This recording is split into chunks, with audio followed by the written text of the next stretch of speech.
I think that for me was always the most challenging Right. when my 3-year-old was like screaming at the Right. top of his lungs at me, taking that breath Yeah. and not being triggered. Oh, yeah.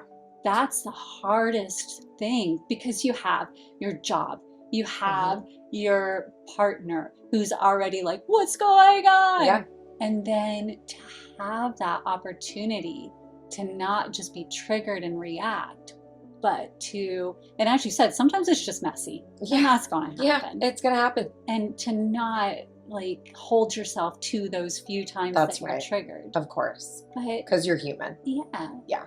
And And your forgive kid, yourself. well, and your kids need to see that too. I always say this to my girls. I'm like, I'm 37, almost 38, and I don't get it right every time. I don't get frustrated and I sit calmly and take a deep breath and then talk to them nicely. That doesn't happen to me all the time either. And I've been on this world for almost 38 years. I don't expect my 5-year-old to be able to do that either, right? Like she's still learning. So sometimes for me, having that perspective, now in the moment when I'm having a 4-year-old who's tantruming in front of me, it's not as easy to remember those things. And so like you're saying, the more that I can take a deep breath and walk away and take what I call like a mom break, or a parent break, it doesn't matter, the better. Because you're going to get triggered. There's no getting around that. Having insight into what your triggers are is really helpful. And, when you have that insight, then you can say, okay, I know I'm getting triggered right now because my daughter's whining, for example. That's actually a really big trigger for me, whining. So I know I'm going to get triggered right now because she's whining. I'm going to take a deep breath. I'm going to count to 5 in my head. I'm going to walk away. And then I'm going to come up with how I'm going to respond to the whining. And so for me, it's having more strength-based language around that, meaning I will say like, hey, Reese, can you ask me that in a big girl voice? Or can you make your voice calm or strong like mine? However you want to word it, doesn't matter to me. Be genuine, because I always say kids can, smell BS from a mile away. So be genuine in how you would normally speak to them.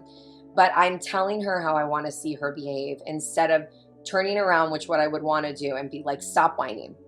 You're being annoying. Like that's what my triggering self wants to do. But if I can take a beat for a second and then have my sort of script in my mind, that's helpful. And we are dealing with, that's a real life example, we're dealing with a lot of whining.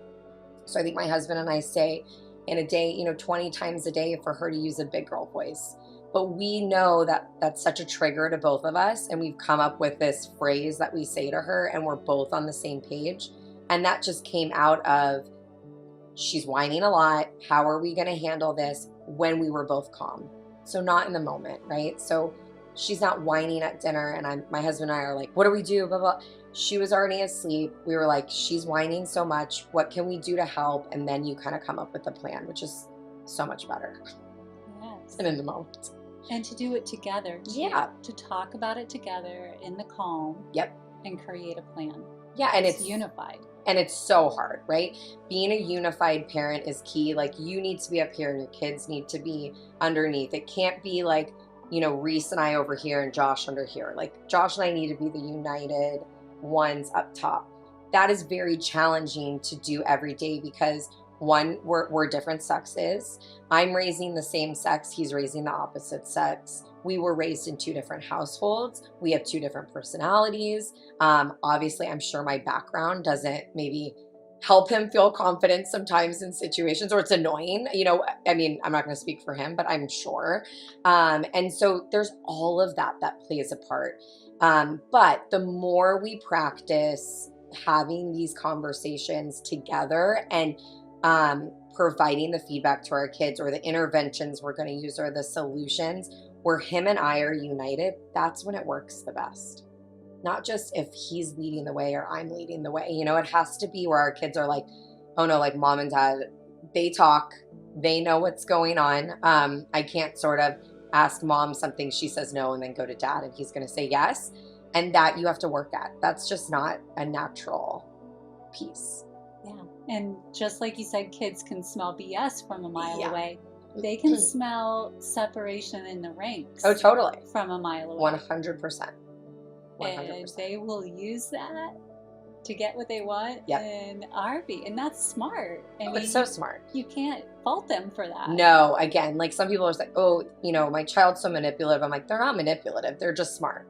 So they're learning their environment. If they know that dad's always going to say yes for dessert, they're just going to ask dad, right? Yes, Like exactly. that's not them being manipulative. That's them being smart. They're learning their environment. So the more that you can be united as parenting, the better. And of course, you're going to have your moments where you're not. And then show your kids you guys coming back together and then saying, you know what? I'm sorry that I yelled, or I'm sorry that I walked away when you were speaking to me, or I'm sorry that I changed the rule in the moment, right? Because sometimes that happens where you're like, dad said I could. And then you're like, oh no, the rules change sometimes. Like that just does happen. But if you can come back together and your kids see that conflict resolution, again, you're teaching them this is how you communicate when you're frustrated, when you're happy, when you're sad. And this is how you make things right too, which is a really important aspect that a lot of us didn't have growing up. Yes. And didn't get to see that. And I think that that's a very, very important piece. Yes.